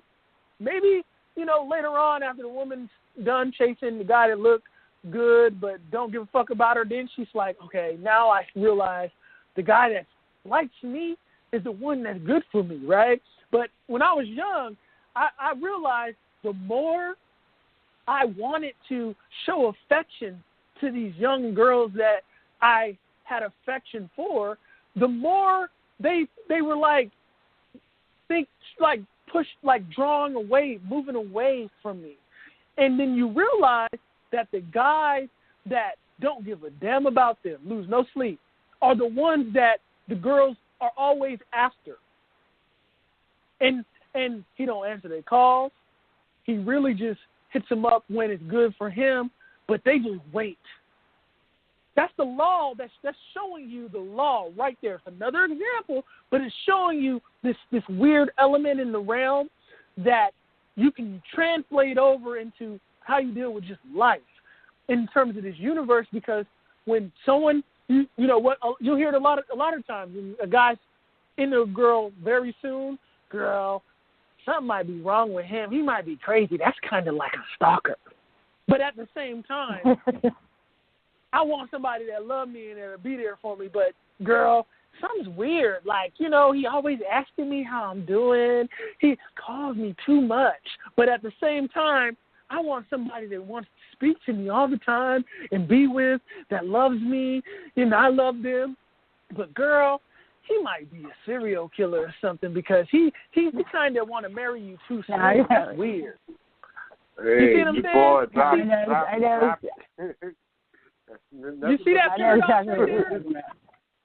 So when you put too much focus on, when you put too much focus on something, you literally freeze it with your focus. Your focus is strong enough to start to keep things at bay. Because remember, the universe doesn't know you like it. That's why you're focusing on it. It knows you like what you feel. But your focus is an element of a freeze effect. That's why, you'll see the superhero do some shit like touch his forehead and freeze time. That's that focus, that frontal lobe, right? They touch that frontal lobe, freeze time. The frontal lobe is focus, but focus freezes time. That's why when they have a superhero that freezes time, he touches its frontal lobe, or it has a circle in between their eyes, up there on the frontal lobe. We're focused. So it's kind of like you're saying, like, I'm focusing on these good points too much. I'm freezing them in time where they are and not allowing them to continue, almost. Exactly. You're keeping them away with the focus. That's why they say put it out there and then let it go. You'll hear that in some little circles. I don't know the book, but see, they don't ever, that's the thing. They never tie it. See, the thing that I feel, somebody might disagree, right? But I feel that I'm good at tying shit together that's seemingly unassociated and pulling from different sources, because I look at a bunch of different shit and then I'm like, okay, I tie shit together in my own head. That's how I understand it, and I explain things the same way. So some people can feel like I'm jumping around, but if you pay attention, you'll see where I'm clarifying the things you believe that people think are pseudo by pulling sources from different places, right? So that instance with, it seems like you got some clarity there with that relationship between man and woman, or woman and woman, or man and man, right? Where you put too much attention on them, and they're only in this realm. It's only when they're into you already, where it doesn't matter your focus, how much your focus is on them. But if you're like, I think it was a superhero reference. Yeah, okay, that superhero reference. That superhero reference made it. No, I'm just being honest. Like, the whole thing made it, explained it, but that gave me like a very visual mental picture of what you were talking about and how it ties to what I said. Just so you know, it finally it clicked. Yeah, it's like, that makes sense to me That focus freezes time. So you put it out there and let it go. And then go focus on other, you don't have to stop trying to manifest, but just take your manifestation to other platforms, like, begin to draw. Like, if you want to build on something you want, draw it out in color, because the mind is like it takes pictures. That's why subliminal programming works, slipping shit into frames, and why they tell you, you can speed read a book, right? Like, you can flip through the pages in your mind is really reading it. You can look that up, but put something on paper and draw it in color. Those colors, draw that story out that you're trying to manifest. That way, it's up. You've made it physical. It's not walking around, but it's that much closer to being in the physical realm. You can touch a representation of it. It's the same reason why you would create a sigil. Yeah, we do vision boards. Vision boards, pendulums, sigils that represent the things that you want to manifest. Make them physical manifestations. And once it's physical, even in the form of a drawing or, see, I would say the vision board works, but remember, the magic is creation. Musicians are magicians. Artists are nothing but magicians, sculptors, magicians. These are people who are taking something that exists nowhere and then putting it in the physical realm at will. So the higher forms of your magic are going to be when you say, fuck what drawing has been told to me it's supposed to look like. I'm going to start drawing the things I want to manifest in color, and I'm going to accept how it looks, because all that matters is what it's supposed to be. You draw it out. You can even make a damn orgone device that represents and has all the elements of whatever it is you want to manifest in it, and it's already in the physical realm, so that means it has to manifest. I think it was Jim Carrey who knew he wanted to make $1 million in a film, and this is why people need to stop hating, and this is why celebrities are downplayed on purpose, because the magic. That's why they call them stars. They call them stars because it's called Hollywood for a reason. There's magic involved, and Jim Carrey. These are manifestors. They manifested themselves in front of you, right, on your screen, and it's not to be scoffed at all. It's manifestation. You may not care or hold value on it, but it's manifestation. And Jim Carrey, you can find him talking about it. He wrote a check to himself of $1 million. Wrote a date, said through acting services. Put it in his wallet and carried it around. And then when one day, since he wrote that check, that means it had to have the opposite representation of it manifest at some point in time. And he'll tell you in his own words that I think he says with Pet Detective, he makes $1 million and he realizes, I think the date was like almost close to the date where he wrote that check for himself. So you what that shows you is, drawing things out is another form. Like you can think of your child, but when it comes out of your womb, it's here. You've created it. So it's a stronger representation of that child that you imagined prior to coming out of the womb.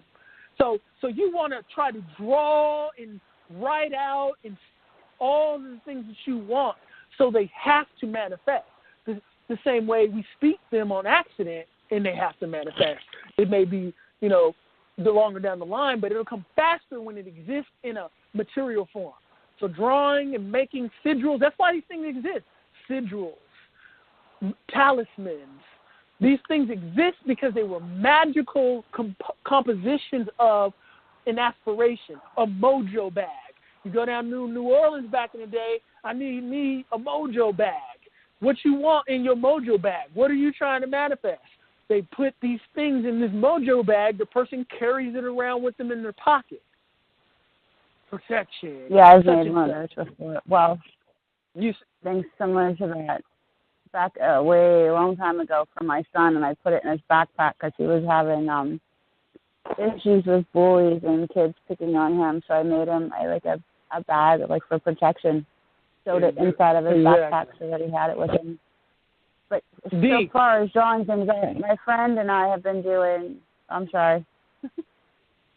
No, D. I was seeing if D had anything for you. D. I had a thought, but it passed me. So keep it moving, yeah. Keep the flow going. Okay. Yeah, we got 9 minutes left. We'll just write this thing out with Bunny. Yeah, we'll write this out with you, Bunny. So you can build. Cool. Though, I was just going to say, a friend of mine and I have been working on getting together like a vision board workshop, create shop, set up to do with other people. But beyond that, she's been doing it longer than I have, but past few months I've been writing down intentions for like the new moon, and then going back and looking through them every so many days or whatever. And then she brought me onto the idea of writing it's called an abundance check. You basically write yourself a check once a month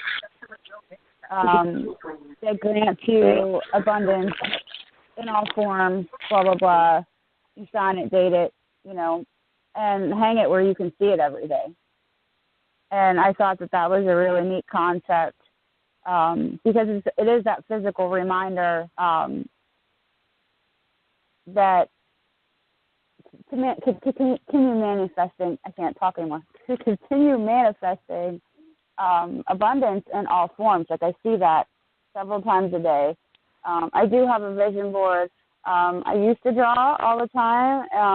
I stopped after I got sick and my hands didn't want to cooperate anymore, which is why I create other things in other ways. But now you've got me thinking that even if my drawings are pretty crude, that would be a good way to get back into it. If nothing else, to have the purpose of working more with what I've been trying to do with like manifesting and learning how to manifest and everything the human being that together. Everything the human being can create is a form of the human being's magic. So you can push it to the limits. Push it to the limits. You can even write a jingle. Why do you memorize jingles? Strong. They got melody. Like, so if you want to have an affirmation that's really programs your subconscious mind, you write it in a jingle, because you cannot remember your spelling test, and you can remember every dumb jingle you see on a commercial or anywhere, because that's why they add a song to the commercial. The visual of the Milky Way bar tearing in front of your face, and that fucking shit looks all milky and shit. Plus, that song is opening your subconscious mind and really planting it in there, like cementing it in there. And so if you want to really get yourself, because you can remember a song you like, no problem. It's in your subconscious. You cannot be thinking about it, and as soon as the beat drops, you know all the words. But you try at some point sometimes, you'll be like, damn, what was the words to that? Because the melody isn't there for you to trigger the word. Right. So write your own little jingles with little melody, because then it's all automatic. It's in your mind with the jingle. It's already there. You don't even really have to do anything. Learning that is why, when I matured, songs, and I knew where I knew the power of what I was doing. You're either writing a song where you're at, or where you're going, or where you've been. And when you realize that song is also going to be a manifestation, you start to fear God, as they say, but you fear thyself, you fear the things you create, because you're either writing your future that's going to possibly manifest, good or bad. So the narrative is important. And, that's how, I tie things to myself, being somebody that writes songs and shit like that. where you don't know what you're doing because they don't teach the crafts anymore in public. So, you're careless with these magical tools such as music and songs.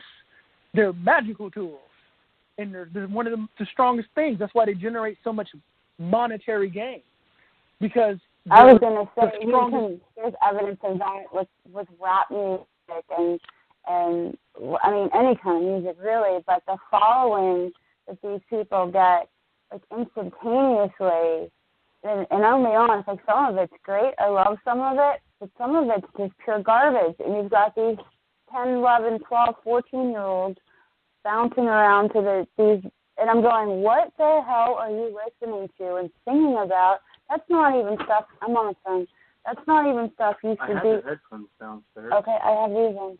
No, I know, but I forgot to put them back. Okay, I'm on the phone.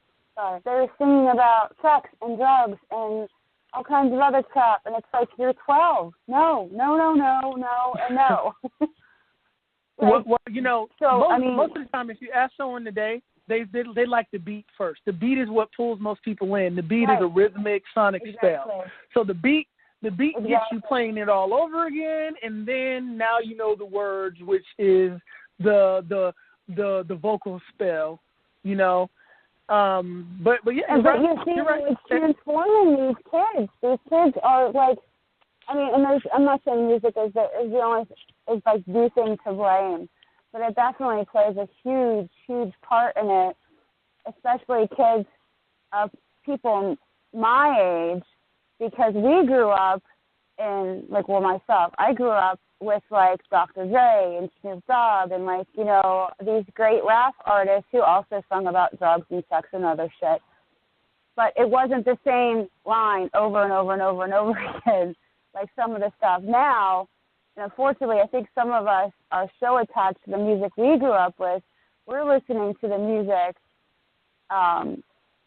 now and from then with our kids who probably shouldn't be listening to the stuff, so we're also partly to blame. But it is so true how, like, the beat draws you in, and then these kids are bebopping around, and they're listening to the words, and pretty soon they're singing the words, and half of them know what it means, and half of them don't, and it's idolized, even by these little kids now. It blows my mind. But yeah. The one thing I will say point even stronger. The one thing I will say is, like, that's what, I understand a person is going to speak about what they know, and we can't expect people to always have the life that we had, the perspectives, the background, the insight, to be able to create spells that are of our liking, right, when it comes to music. So, I don't really, like, I understand, as human beings, your magic is your way to whatever it is you want. So a lot of these people writing songs that, you may not agree with or somebody else may not agree with, the way I see it now is I see it as, they're using their magic to get whatever it is, they wanted to manifest. And, I just kind of stay in the middle and just, I can direct when I have kids them into something, but I can't condemn anybody anymore, because I realize some people don't know any better, and through whatever they experience with this music that you may not agree with or someone else may not agree with, they're going to experience new things that'll change their perspective and hopefully change the content through them growing a new mind on anything. Because all these things, whether it be an affirmation, if you're a musician, if you're if you're an artist, if you're a thinker, an innovator, an inventor, your magic is your way out of whatever it is, which those things are, magic, your way out of whatever circumstance that is undesirable for you. And it's like, that's how, they're doing it. They're doing it, so, I can't really say nothing, because the one thing you can say, the magic in it all that's really the way to keep a focus, to keep us, to be able to learn something anywhere, is you can say right now to me that it's the same thing over and over again. It don't make sense, but still they're manifesting all these people into these stadiums and they're performing it, and they're changing their own lives for some shit that doesn't make sense to you, and it's more, and you know, that's magic. It's showing you. See, the very manifestation of music that people don't like is the very manifestation of this limitless reality of no boundaries showing itself. Right, I agree with that. You can't understand 100%. What they're saying sometimes. Certain people, you don't, but yet it's still popular, sweeping the world. You should be happy seeing something like that, knowing that anything is truly possible, and this realm is really molding into a more, free-flowing realm where, you can write something that's only understandable by you and still manifest a different future for yourself, which, is interesting. And we're past the after hour now, so I'm gonna it's good. It's always good having you, Bonnie. I hope you've been well. And stay well, okay? Yeah, thanks, Bonnie. Thank you. Stay well. Thank you. I appreciate it. I'm gonna take the things that you said and put them into effect and work on them. And definitely the pendulum. I play our shows back like all the time and listen to them myself like over and over again because I don't even know what the fuck I'm going to say, and I don't know what Dee's going to say. I don't know what Angelica's going to say. And for me, a lot of the times when I speak, I realize I'm speaking to myself because I'm not thinking about it. It's not premeditated. So like my only point in that is, and not even just with our show, like I go and I listen and watch things over and over again, no matter where it's at, and just really let it sit with me. And sometimes, I fall asleep with shit too because, once I started noticing the things I dream, sometimes I'll dream. If I sleep with the TV on, I'll have a dream with similar elements in it. I said, okay, this shit is getting deep down. So you can fall asleep with someone speaking things that, are of the same content of where you're trying to go in thought, no matter who it is. It could be an audio book of your favorite fucking book on subjects that put the mind in a more forward-thinking process, and that's even a good old thing to do sometimes, is my point. But definitely good having you on here. Yeah, man, stay up, Bonnie. Stay up. Yes, and, have a good night. You too. You guys have a good night. And I'll catch you on the next one. All right. Bye-bye.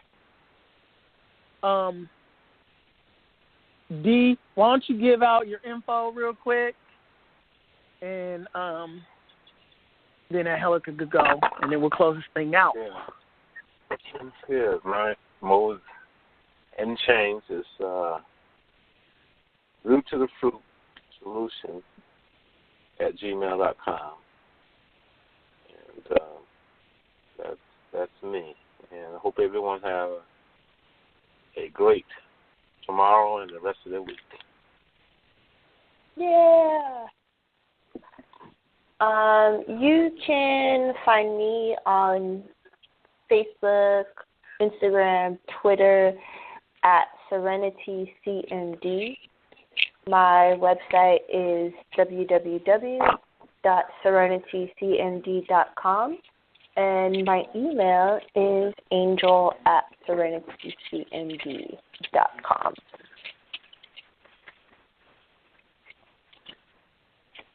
Boy.